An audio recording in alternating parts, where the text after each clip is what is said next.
have left New Mexico for better opportunities. My 9-year-olds know we have the highest unemployment in the country.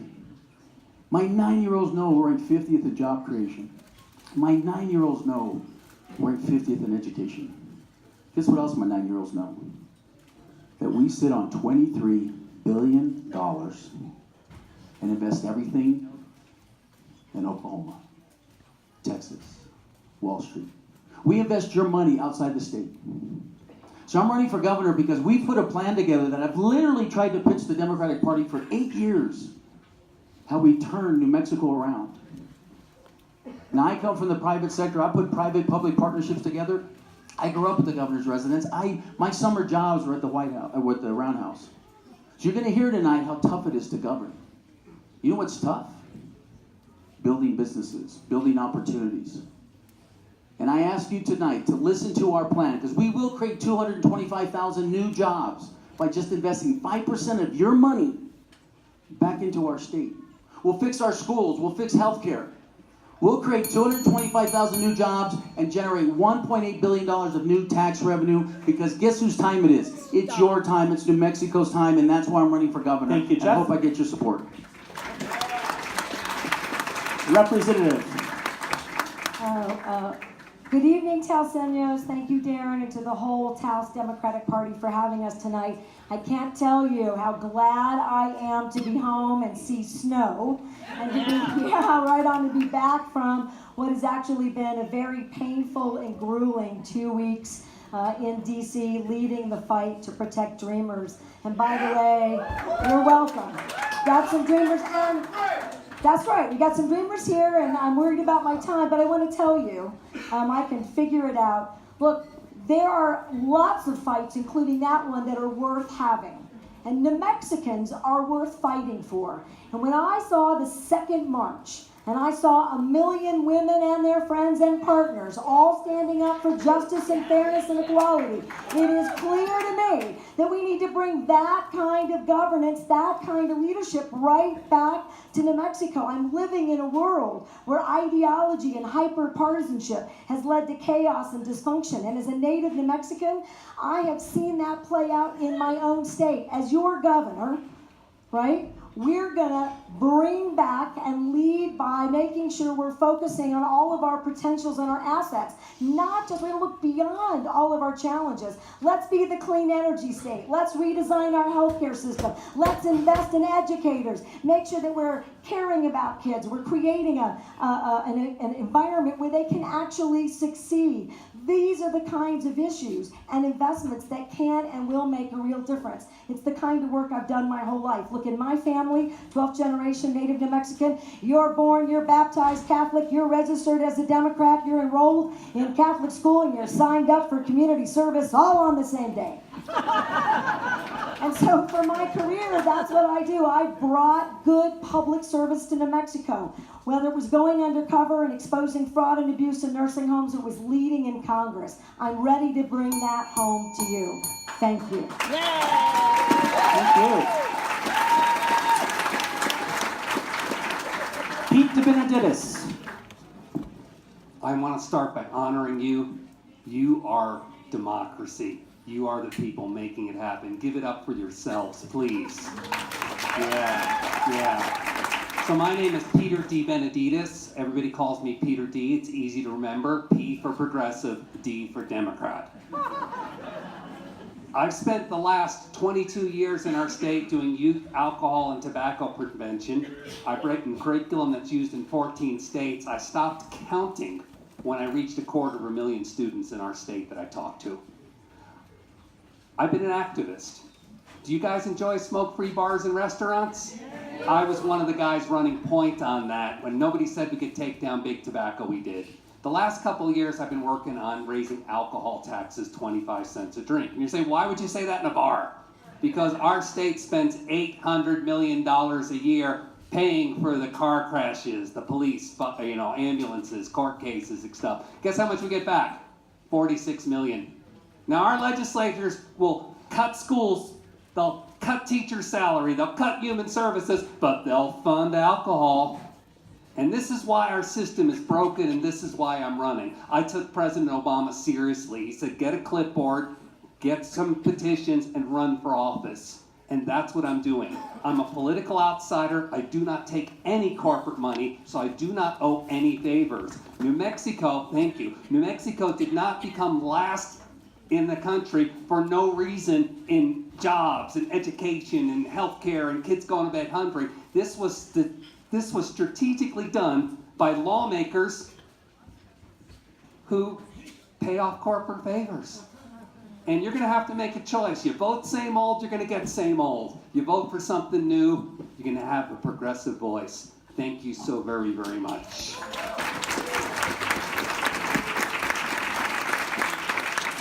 I wanted to use the bell, but thank you for your use of time. Quick. All right, Senator Cervantes. Thank you, Taos, for giving me a break out of the Capitol in Santa Fe. I'm Senator Joe Cervantes, and it's a hell of a better place to be with you here tonight than it is over there in the Capitol. I'll tell you that we know, and everyone in this room knows because you're involved, we know the statistics, we know New Mexico's in trouble. We're adrift because the governor has failed to lead for the last 8 years, and I gotta tell you, a lot of my colleagues in the legislature are ready to go to work and get back to work, but we need that kind of leadership. When I got to Santa Fe, our budget, our most important task, was done in secret. The House and Senate would purposefully come up with different bills, and they'd go together in a secret chamber. 6 people would come up with the final version of the budget. And I fought that. And we passed laws to make sure that our entire budget process is open. And in the years I've been in Santa Fe, I've been fighting the status quo. Tonight, I want you to understand a couple of things about what the next governor is going to need to do to really make a difference in New Mexico. First, the governor is going to need to recognize, and you're going to need to understand tonight, there are no silver bullets. There are no easy solutions to our problems. It took 8 years. It took longer than that to get into trouble. They're going to take a lot longer than 1 or 2 simple issues that are misunderstood to get us out. The second issue it's going to take is experience. You watch Donald Trump, you look at Susana Martinez, they have one thing in common. They ran as outsiders. They were proud of the fact that they had no experience, and I got to tell you, it shows. I love one thing about Donald Trump. He got one thing right in all of his years. You remember the one moment when he said, healthcare, I'm going to pass it right away. It's going to be better and stronger. And then all of a sudden he says, this is a lot harder than I thought it was going to be. The last thing I want you to understand about the next governor is going to take somebody with courage. When I opened the conference committees and the budget process to you, the public, and the press, and to all legislators, I was opposed by my party leadership, by the House, by the Senate, and all of them. The things that it's going to take the next governor to do is going to take courage. To do things that are unpopular, but to get New Mexico back on track is going to take that kind of leadership. And I'll show you tonight with my record in the Santa Fe Senate that I'm prepared to give that leadership both on the Conservation Committee, where I'm in charge of water and our natural resources today, but all of the issues that I know are so important up here in northern New Mexico and Taos with your beautiful river that flows all the way down to our farm in Doña Ana County. Thank you.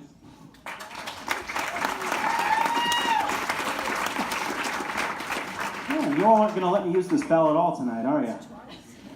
All right, well, let's talk some education. So our first question, second really. Kira Seckler, Taos High School sophomore, asks, what do you want your impact on the younger generation of New Mexico to be? Mr. Apodaca. What do you want your impact on the younger generation of New Mexico to be?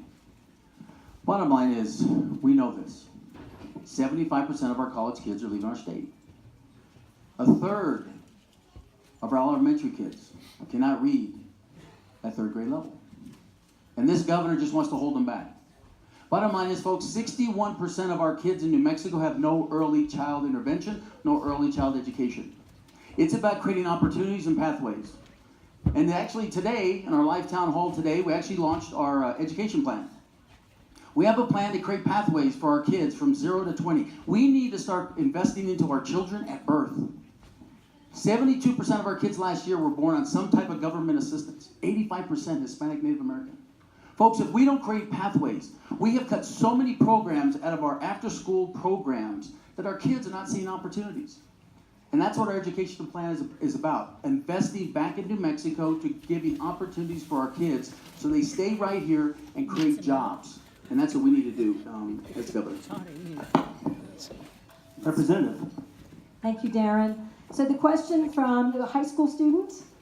Yes, I think. What do you want to, do you want me to repeat that? No, I don't need the question, but it was a high school student that asked this question, is that right? Taos High School sophomore. All right, so I have high school students that actually intern in my office, both in Albuquerque and in Washington, D.C. These are kids who are yearning for an opportunity to be innovative and to experience the kinds of work that they might do later. It's about making them ready for those experiences. And our public education system, where all we're doing, we've removed the high stakes testing, but we're still doing over testing with no opportunity for training and vocational experiences or college readiness that makes any sense. If we're going to give them opportunities for jobs, they have to be ready for those jobs. And we're one of the only countries in the industrialized world who doesn't do apprenticeships. We want to bring back those experiences for kids. We want to bring back lifelong learning. We want vocational educational opportunities. We want to make sure that we transform our public education system. Yeah.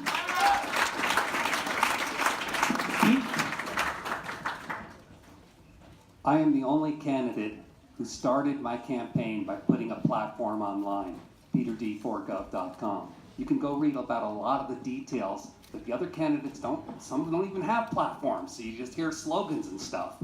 So if issues matter, check out my website, particularly for education. Here's one idea. I'm going to create a publicly owned state bank. We take the $4 billion in our operating fund, we deposit it in our finance authority. Then, through the power of fractional lending, we have $36 billion extra we can loan out, 10 times the amount we can loan out. We go to every single school in this state and say, here's the money for solar energy panels. Pay us back at whatever your current utility bill is. We make it our money back with interest. Then, after 5 to 7 years, it's paid off. And for the next 15 years, every single one of those schools gets $100 to $200 extra per student per year. We don't have to be underfunded. We just have to stop paying off coal and oil, and we can do that with a publicly owned state bank. Against federal law. Senator. So my wife Jennifer is in the back of the room. Jennifer and I have raised 3 daughters through Las Cruces Public Schools, and the last one just graduated this last fall. And I've got to tell you, my daughters received an incredible education. The first thing that I'm going to do as governor is reestablish the bond and the relationship between the government and our teachers. And the teachers have been victimized, and they've been put upon, and they've been beat up for the last several years. And I got to tell you, I was very proud in the Senate to vote against Hannah Scandera's confirmation. And I'm proud that we did that again even today with this governor's agenda on education. We can't be testing our kids, but I'll tell you that I would want this high school student to know that she has an incredible opportunity in New Mexico with our teachers, but we've got to make those opportunities available to everyone and understand how to take advantage of those opportunities in New Mexico. We do that with a governor who sees teachers as partners and parents as partners, not as adversaries, not as the people to blame for our problems in our state, but rather to reestablish that bond as parents, teachers, educators, and a governor. And so I'll have a Secretary of Education who won't be meeting the bare minimum, and we won't have to worry whether it beats the bare minimum of qualifications for the job. We'll have an Education Secretary who we can all be proud of in our state, and that student will be able to be proud of their teachers. Thank you. So, question from Sophia V. Hill, Taos High School freshman. Why don't the schools have money right now, Mr. Apodaca? Because we send our money out of state. We talked about it. So our plan is, we literally put 8% of PED's budget out of state. We send it to Boston to pay for Park. Now look, no one's against evaluating our kids or our teachers. In fact, our teachers are for it. In fact, our educational plan is about doing that. But we continually move money outside our state. We know this. We underfund our educational platform by over $600 million, and there's a court fight about it right now. We literally underfund education in our state by 6% versus the 70s. Now, folks, it's always going to cost more expensive. But we need to start paying our teachers, and we have a plan to pay our teachers, and we need to move the money back into our communities, into our schools, into our teachers. Let me tell you something. The 2 most important people in my children's lives, next to my wife and I, are those 2 teachers. So as your governor, we're going to move 8% of PED's budget back into your community, because there's no way anybody in Santa Fe can tell you how to raise and how to educate your children better than people right here in Taos. Representative.